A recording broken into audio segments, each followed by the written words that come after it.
दोस्तों, एक नगर में एक युवक रहता था। वह वर्षों से जमकर मेहनत करता आ रहा था, लेकिन कई वर्ष बीत गए लेकिन उनको सफलता नहीं मिली। इसी वजह से काफी निराश रहने लगा था। असफलता की वजह से नकारात्मक विचारों ने उसे अपने गिरफ्त में कर लिया था। वह अपने जीवन से इस कदर निराश हो चुका था कि उन्होंने आत्महत्या करने का विचार बना लिया।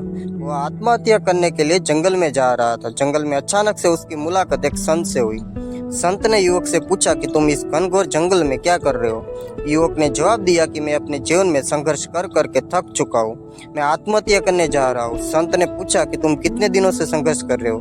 युवक ने जवाब दिया कि मुझे सालों के संघर्ष के बावजूद भी नौकरी नहीं मिली। संत ने युवक से कहा कि तुम्हें नौकरी भी मिल जाएगी और तुम सफल भी हो जाओगे। इसके लिए तुम्हें निराश होने की जरूरत नहीं, बल्कि और मेहनत करने की जरूरत है।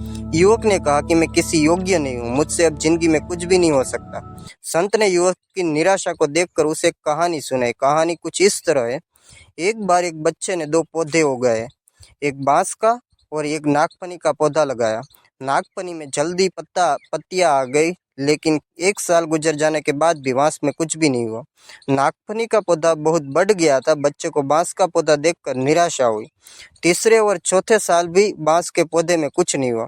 अब बच्चा पूरी तरह से निराश हो गया, लेकिन कुछ दिन बाद बांस के पौधे में अंकुर फूटे और देखते ही देखते बांस का पौधा बहुत बड़ा हो गया।